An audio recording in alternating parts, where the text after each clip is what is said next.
भैया बहनों, कक्षा दशम सामाजिक विज्ञान में बहुत बहुत स्वागत है आप सभी का। भैया बहनों, मैं पिछले कालखंड में आपको प्रथम विश्व युद्ध के बारे में चर्चा कर रहा था और आज प्रथम विश्व युद्ध हम देखते हैं पुनः एक बार सामाजिक विज्ञान कक्षा दशम, इस पर मैं चर्चा करूं। सामाजिक विज्ञान कक्षा दशम में प्रथम विश्व युद्ध की मैं जो बात कर रहा था, तो यहाँ पर आज मैं चर्चा करूं युद्ध में सैनिकों की क्या स्थिति रही, उस पर हम चर्चा करेंगे। तो भैया बहनों, जैसा कि मैंने बताया, प्रथम विश्व युद्ध में साम्राज्यवाद, उपनिवेशवाद, औद्योगिक क्रांति और तात्कालिक कारण, उपनिवेशों के लिए आपसी मतभेद, ये बहुत सारे कारणों से विश्व युद्ध की शुरुआत हुई है। अब उस विश्व युद्ध में सभी देशों ने क्या किया, अपने अपने उपनिवेशों को भी युद्ध में सम्मिलित कर दिए। और जब युद्ध में उन्होंने सम्मिलित कर दिया तो वहाँ पर लड़ने वाले कौन?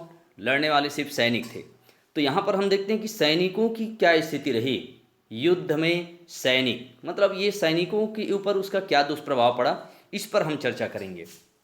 तो भैया बहनों, हम देखते हैं कि युद्ध में सैनिकों को बहुत ज़्यादा कष्ट, पीड़ा और यातनाओं का शिकार होना पड़ा है। हम देखते हैं कि उस समय चीन की लगभग क्षमा चाहूँगा, उस समय जब युद्ध हुआ तो उस समय जर्मनी की लगभग 2,80,000 जर्मन सैनिक और 3,15,000 फ्रेंच सैनिक मारे गए थे। साथ ही साथ उसमें और देखते हैं कि ब्रिटेन के करीब 20,000 सैनिक मारे गए और 35,000 सैनिक बुरी तरह घायल हुए। ये तो मैंने कुछ देशों का ही आंकड़ा बताया, मगर ऐसे ही करोड़ों नहीं अरबों सैनिक उस युद्ध में मारे गए।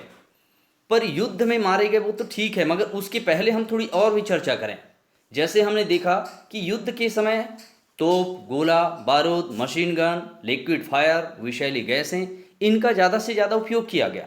अब जब इसका उपयोग हुआ तो युद्ध के लिए और कैसी स्थिति बनी, आपको शायद मैं दिखाने का प्रयास करूं। लंबी खाई, जिसे ट्रेंच कहा गया, यहाँ पर देखिएगा जहाँ मैं उंगली कर रहा हूँ, ट्रेंच। ट्रेंच मतलब एक ऐसी गहरी खाई होती थी जिसको 8-10 फीट गड्ढा और चौड़ा नाली की तरह बना दिया जाता था, जिसे हम अपनी भाषा में नाली कहेंगे, जहाँ पर सैनिकों को ठहराया जाता था। सैनिक वहीं ठहर करके युद्ध करते थे, सामने वाले सैनिक से वहीं छुपकर वो वार करते थे और आने वाली गोली बारूद से वो अपने आप को बचा सके, इस तरीके से वो प्रयास करते थे। और साथ ही साथ हम और देखते हैं कि उस ट्रेंच में क्या होता था, तो गर्मी, बरसात, सर्दी, सभी के समय वहाँ पर वो जो सैनिक रहते थे वहीं से वो लड़ाई करते थे। मगर कई बार जब गोला बारूद और तोप से वहाँ पर प्रहार होता था तो उसकी धमाकों से कई जगह गड्ढे बन जाते थे और उन गड्ढों के कारण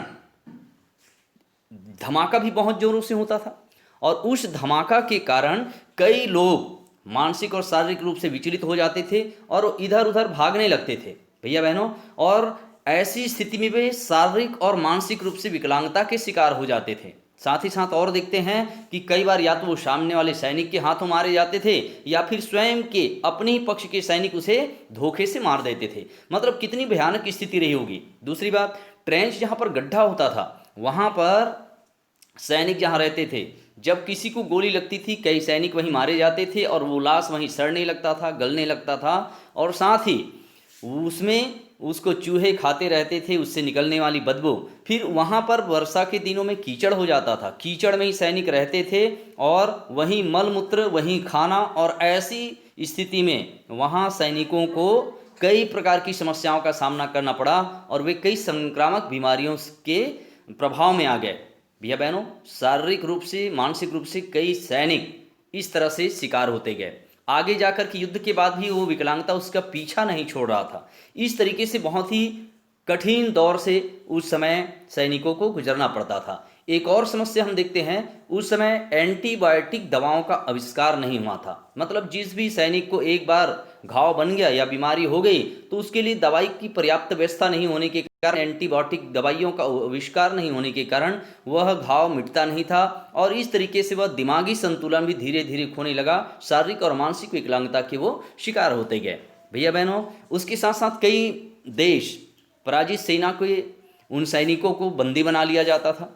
बंदी बना करके एक एक कारागार में उसे जानवरों की तरह ठूंसा जाता था। उन्हें खाने के लिए भी नहीं मिलता था उन बंदियों को घृणा की भाव से देखा जाता था। यहाँ तक भूखे प्यासे बंदी सैनिक कभी कभी अपने आप भूखे प्यासे रहकर वो मर जाते थे।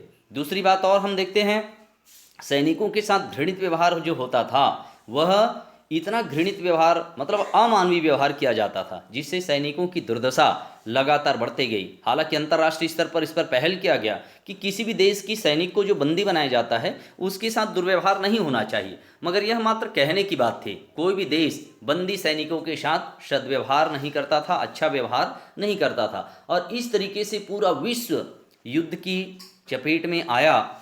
और इसी युद्ध में हमारे भारत के 73,000 सैनिक इस युद्ध में शामिल हुए थे। और ये जो 73,000 सैनिकों की मैं जो बात कह रहा हूँ वो हमारे भारत के थे।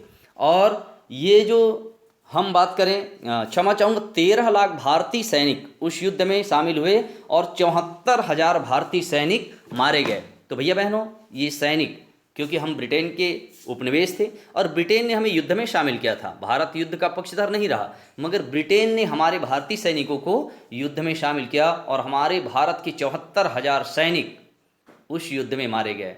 इससे आप कल्पना करिए कि युद्ध में सैनिकों की कैसी दुर्दशा रही होगी। भैया बहनों, आज के कालखंड में इतना ही। धन्यवाद।